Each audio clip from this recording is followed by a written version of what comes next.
seen.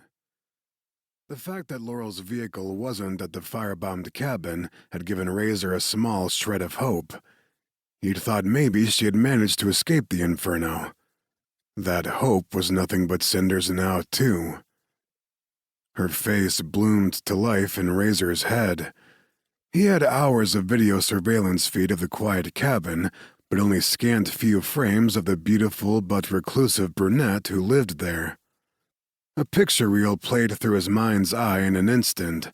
Her lovely face with its peachy freckles and bright green eyes, her long dark hair bouncing at her back as she drove up to the cabin in a black open-air Jeep, then began to carry in bags of groceries. She had been all soft, generous curves and wholesome sweetness in her gauzy white peasant top and faded jeans, and the sight of her had ignited an unbidden desire in Razor that he didn't want to acknowledge even now. Especially now. Fuck. It wasn't bad enough that he'd been covertly watching an old friend's woman without her knowledge. He'd been secretly lusting after her, too. That was a sin he'd have to deal with in his own time. Sooner than later, he'd have to contact Theo Collier and tell him the awful news. Whatever danger Theo felt Laurel was in, danger dire enough that he'd called Razor and practically begged him to get to her as soon as possible, the worst had occurred. Now, Razor wanted answers. Once he knew who had killed Laurel Townsend and why, he was going to find the bastards and make them pay for what they'd done. He ground his teeth and fangs together as he stared at the charred remains. Her skull bore a large, jagged hole from a bullet that had been fired into her head at close range. Someone had wanted to make sure she was dead. The fire would have killed her surely enough, but the mortal head wound had made certain of it. Son of a bitch, Razor hissed quietly. The woman wasn't his to mourn, but a cold grief carved deep into his chest to imagine the terror she must have suffered. She didn't deserve to die like this. He couldn't save her now, but he damned well intended to avenge her. Not only for his friend, but because his own blood demanded it.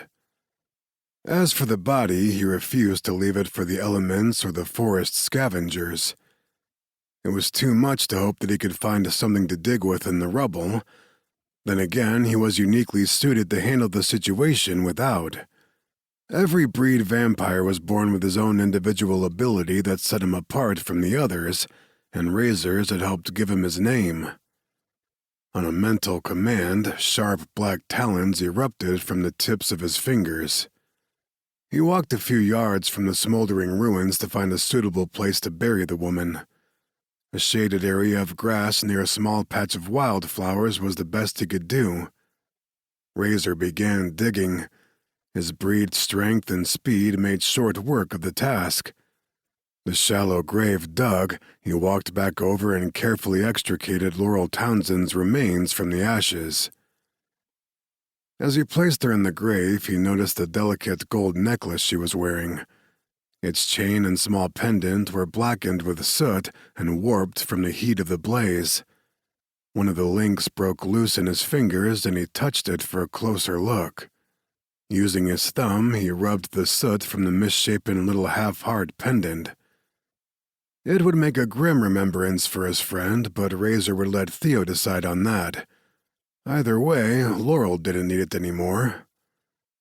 Razor slipped the necklace into his pocket as he knelt beside the open grave. He didn't have any pretty words to speak for her. All he had was a festering sense of anger and regret, and bloody-minded determination to deliver a cold payback to whoever was responsible for this heinous attack. He took one last look at what remained of the vibrant beauty who'd lived in his head for the past few months like some untouchable dream. "I'm sorry," he ground out through his teeth and fangs. "I'm sorry I got here too late."